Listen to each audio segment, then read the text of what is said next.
Welcome to the Sri Lankan Understanding, a platform on which we explore the past, present and future of Sri Lanka, an island in the Indian Ocean, and we look at the potential for the future.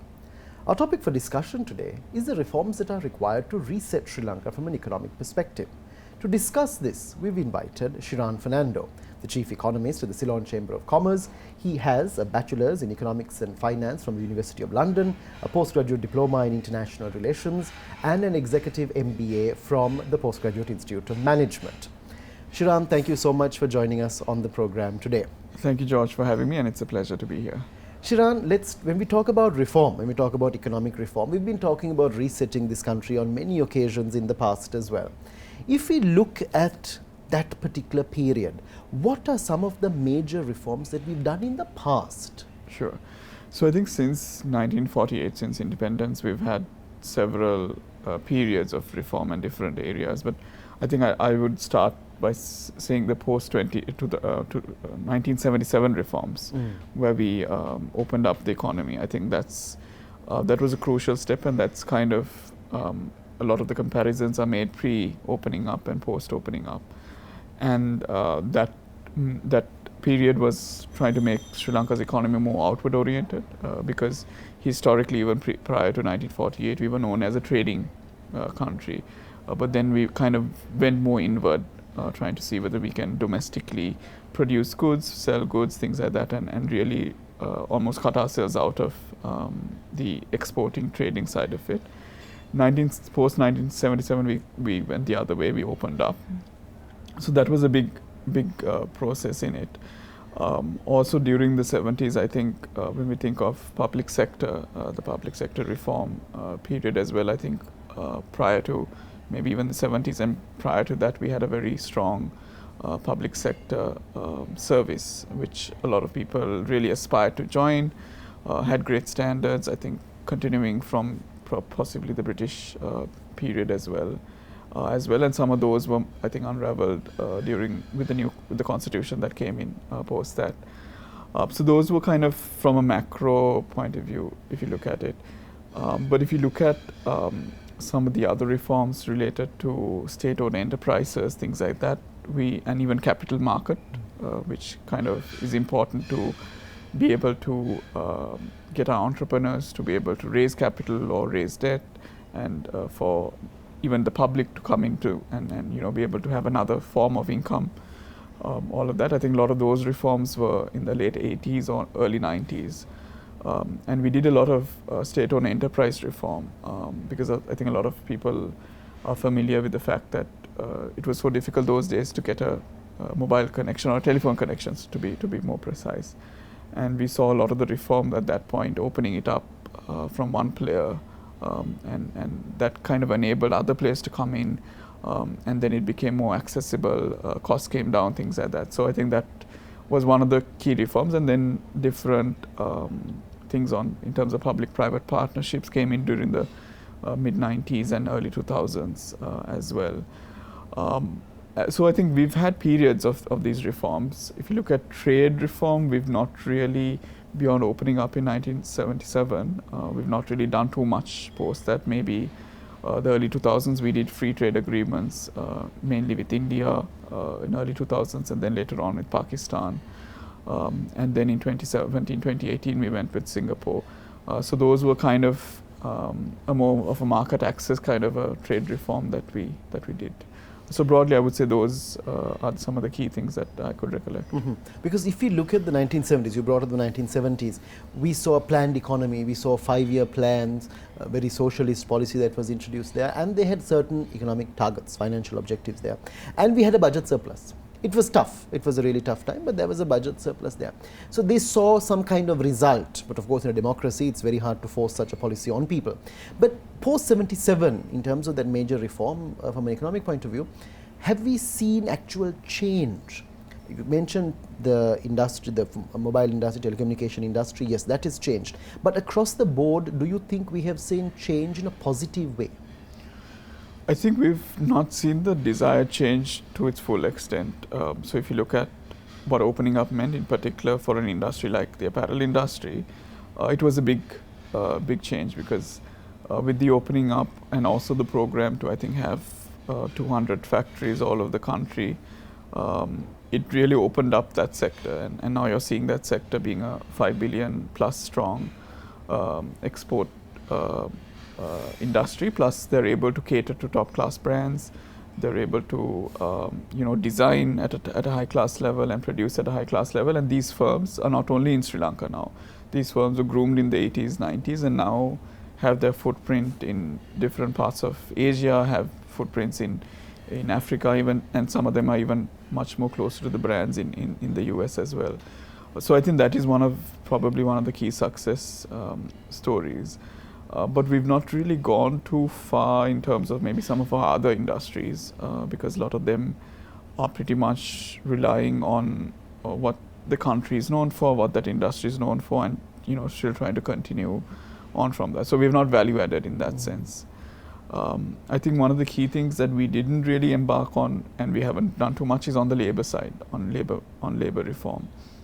We haven't made it more modern. We haven't made it conducive to the current environment. We're still running on a lot of old legislation. Of course, there have been amendments since then, but that still doesn't get us to what we need for the modern kind of a digital economy, a more services economy, compared to maybe a more manufacturing kind of economy that we would have had in the 70s, 80s.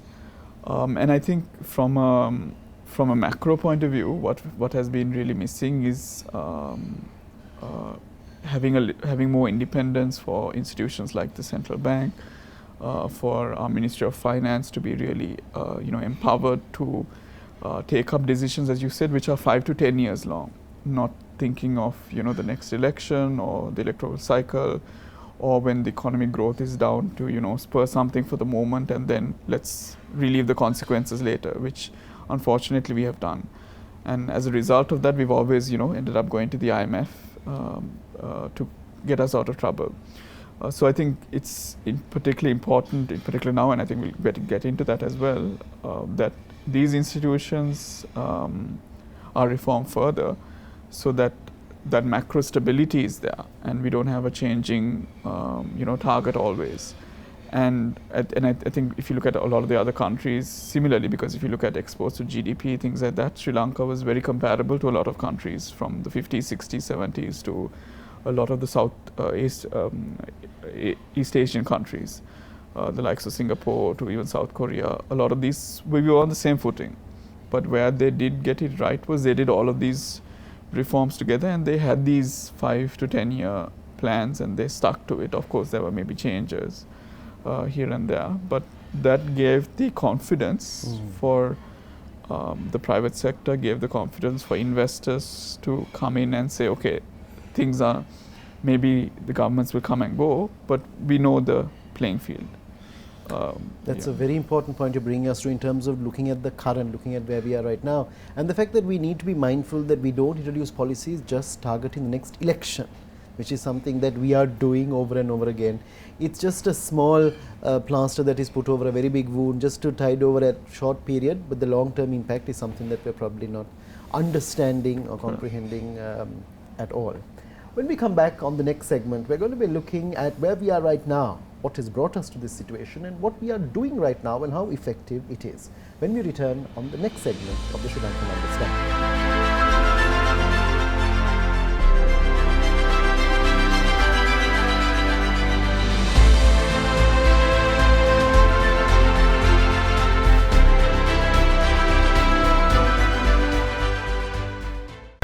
Welcome back to the Sri Lankan Understanding. We're in conversation with Shiran Fernando, and we're looking at what reforms are required to reset Sri Lanka. Shiran, you looked, before the break, you looked at areas that in the past, what we have done in the past, 70s, maybe early 2000s, reforms that have been introduced. If we look at where we are right now, we're in a very bad place, and that's probably putting it very simply. There's been wrong policies, bad advice, decisions which have gone completely wrong, massive corruption. But we're trying to see a way of coming out of this. What is your take on where we are right now in terms of the policies that are being implemented? Sure. So I think what we saw in the last 2.5 years, a lot of the beginnings of that as I mentioned earlier, has been this fiscal imbalances, because for a long time we've run massive fiscal deficits, and we've not been able to sustain it. And to sustain it, you either need to raise revenue or have revenue at a very comfortable level, or manage your expenditure relatively well and very prudently. But if you look at the current genesis for this crisis, of course, the past reform, lack of implementing has been an underlying this issue as well. But the unraveling of the taxes in particular in late 2019 kind of pushed us to a very sensitive area, because prior to that in 2019 we had close to about 1.7 million tax files, which was generating at least 12-13% of GDP in terms of tax revenue. We cut it, and I think a lot of the reasons at that time was to spur growth, to ensure maybe cutting rates will increase the base, so on and so forth. But unfortunately, with the pandemic and the fact that the base doesn't respond to that, and historically it hasn't, we went from 1.7 million to about 500,000 tax files. So what that meant was we've been running tax revenues come back to single-digit levels, and this was something that a lot of people pointed out very early on, and even the credit rating agencies, because what we have to understand is since 2009 we have been very reliant on going into the international capital markets and raising debt in what we call international sovereign bonds. So we're more exposed, we're more out there. What we do here domestically matters because there are international investors who want to get paid back at the end of the day. And with the tax cuts, unfortunately, it kind of put us on a negative watch with these credit rating agencies, which are kind of like a watchdog. They independently assess and see where countries are. And it's not only Sri Lanka, a lot of other countries were looked at quite negatively. And then the pandemic happened, which kind of further exposed countries which had these loose fiscal policies and also monetary policy, plus ran deficits of different magnitudes. So we were in that basket. Unfortunately, then we've come to this point where we've run out of reserves. We've told our creditors in April that we're not able to pay their debt and to give us time. And then because we were pushed to the wall, we eventually had to go to the IMF, which probably was maybe 12 to 18 months or even 24 months too late. So now essentially we're playing catch up. Even though we've gone to the IMF 16 times, this time is very different, because in the past we've gone to the IMF because if you look at 2011 or 2016, 2017 period, it is because we imported too much and we ran these balance of payments deficits, and because of that we needed to get some level of support, and typically we've had the exchange rate adjusting and interest rates going up and things normalize and we go on. But with that we've had to do a lot of other reforms which we've not done. But this time around, IMF is not only looking at those kind of reforms, but they want to see us restructuring our debt, which is something we've not done before. And they need that assurance from the creditors, in particular, the international creditors, be it the ones who own our bonds, or be it bilateral countries like India, Pakistan, India, China, Japan, and so on, to be okay with the initiative or the restructuring that the IMF, our advisors, are kind of giving in. So that needs to come in. And this time around, the program in particular, the success of it will determine where we go. Because we can't afford to, once we get into the program, have a stop in the middle, because that's going to hurt us and that's going to set us back.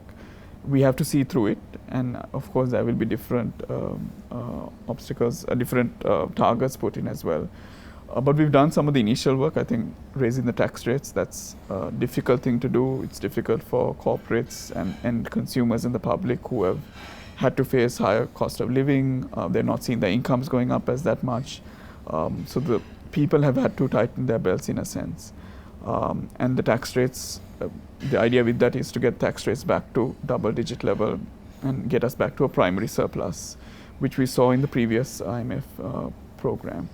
So I think those are kind of in the mix, and of course we need more reform related to pricing, on energy, on fuel and things like that. So I think we've done a little bit of the initial groundwork, then the central bank independence, act which actually was proposed in the previous IMF program. The bill unfortunately was even published, and then we had the 52-day constitutional crisis, which then kind of derailed this, and this was not a priority after that.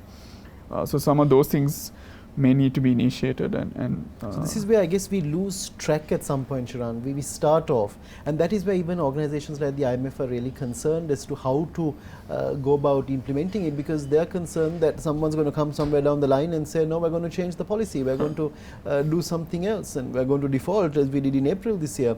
Even if you look at the taxes, state-owned enterprises are paying the taxes of their employees.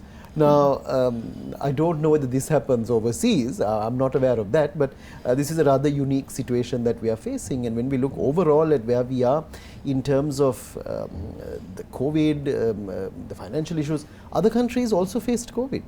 Other countries have also come out of it. We're not the only ones. We've done something radically wrong over here, and that's where things have gotten messed up. When we come back on the next segment, we're going to look forward, we're going to look at the future, we're going to try to understand where we are going, what this journey is, and how we actually press this reset button on the next segment of the Sri Lankan Understanding.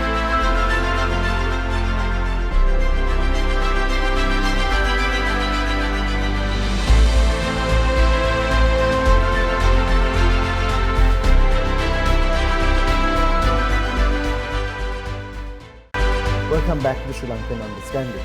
Shiran, before the break, we looked at where we are right now. But in your opinion, yes, wrong decisions have been made, yes, things have gone haywire in the past, but where we are right now, we have our position, our geographic position, we have ample natural resources, we have our industries, we have our products. What should we be doing right now, in your opinion? What is the most important thing that should be at the top of the list of priorities for this country at this juncture? Sure. So our strategic location is that unique strength, which is something that we've not really leveraged on.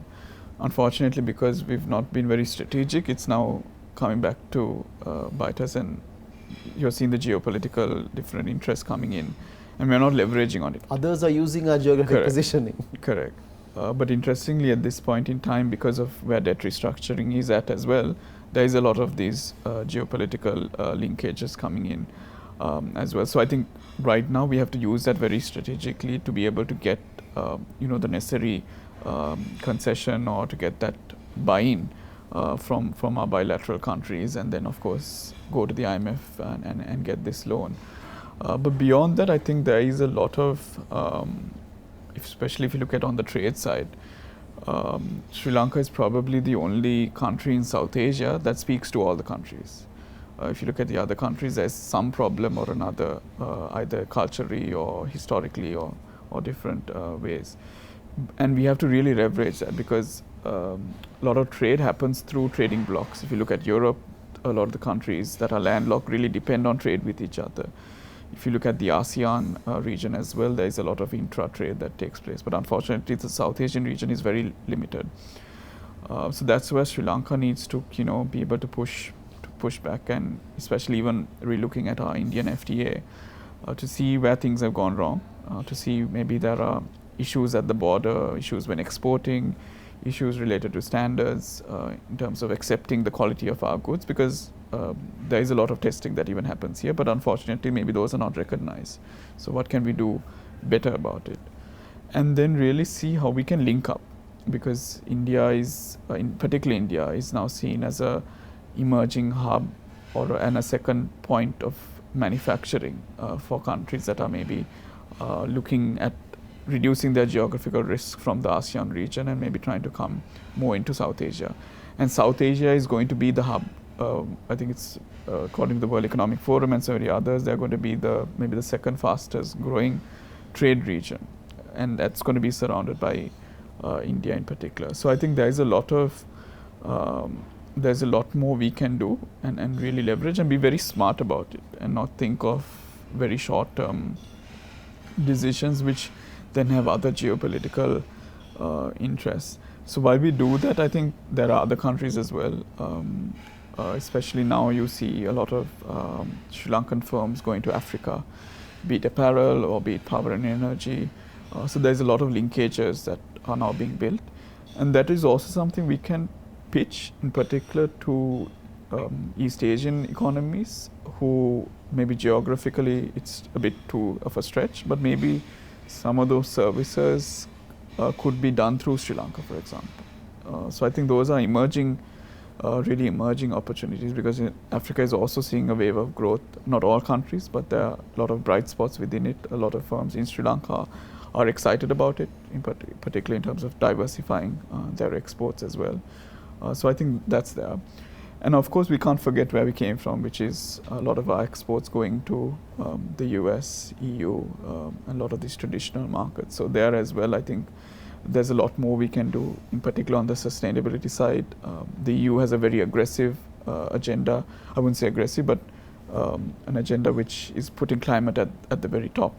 And that comes down the supply chain, and that really requires our exporters to now relook at, are we producing this good with maximum renewable energy? Are we sourcing this right? Are we paying our wages properly? And that's good for us. That's good for us.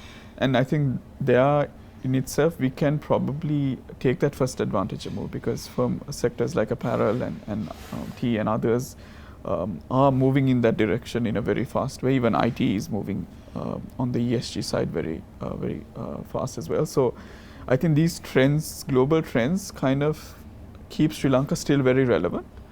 The private sector is moving towards it. Hopefully policy will complement that and not be a deterrent. And really using that geostrategic side of it very smartly. It all boils down, Shiran, whether it's the policy formulation, whether it's the leadership, it boils down to human resources in this country, and who are the people we have and what is the capacity that they have. But we're seeing a massive outflow. We're seeing mass migration out of this country. How concerning is this? It is concerning in the short term, I would say, no doubt, because we are looking, in particular in the IT BPM side, to be able to attract more to attract more businesses, even though the global growth situation is slowing down and things like that, because of how high up the agenda digitization is for a lot of countries, even the US. A lot of those services, a lot of those software related input, all of that happens from countries like Sri Lanka. So that growth will continue. So I think in the short term it will be a bit of a negative, but I think it puts an emphasis on our system and our education system in particular to produce more graduates that are skilled. And maybe even IT, you don't need to go through a 3 to 4 year program. You can easily catch it up within 6 to 12 months, and the industry is looking at these programs to kind of get people not from even the urban region, to even get people outside the main areas of business, and use that as a tool to even uplift some of these regional economies and families and communities. So I think the industry is seeing that as a way out to kind of combat these as well. Sometimes it's not all a negative, because if you look at some businesses, these talent go out. This talent represents Sri Lanka and the work ethic and the skills that we are all about. And we've seen that, and there are a lot of companies who are now setting up here, is because there is someone senior at the senior leadership at that head table who is a Sri Lankan origin, and is able to convince the others that, listen, there is good talent here. There is, despite all that's going on, our IT sector or our sector is resilient enough to be able to manage these. So I think there is a medium to long term benefit, of course, and hopefully maybe we find a better way to engage with this emerging diaspora, I would say, because we've had the diaspora in the past, maybe we've not engaged them as well. But this diaspora which may be leaving for different reasons, may want to come back or may want to even contribute back. So I think that's something we should not forget and think of right now as well. Of course, for other industries, it's this wave is different, because it's not only the youth, different ages are going, and that's having an impact. From a medical point of view, correct, from specialism in medical fields, we're losing a large number, and we don't seem to be too bothered about it, but it's so that is also come back to hit us in a big way. Yeah. So that is also a way to think of how we see labor mobility, because we saw, especially during the Singapore FTA time, a lot of concerns of people thinking, oh, suddenly we will be flooded with doctors from Singapore or engineers from Singapore and things like that. But the FTAs and all of that have provisions to prevent a flood of this thing. You have, the different standards and regulations already inbuilt, and recognition of, and the different professions and all of that. So I think we need to think of, that's coming back to what I said earlier about labor laws, we might need to be a little more flexible to be able to maybe even attract some of these talents in the short term to manage these gaps. But if we do, work with our diaspora quite well, there is long-term benefits as shown by a lot of other countries. From that. Thank you very much, Shiran. You brought us to a positive point there, which is something very hard to do from an economic point of view in this day and age. But at least looking at where we are right now in terms of what we are doing, where we are going ahead, it's time to press that reset button, and we need to do it right now if we are going to come out of the situation we are in and see some kind of hope in the future. We've been in conversation with Shiran Fernando, and we've talked about the reforms that are required for an economic reset in Sri Lanka.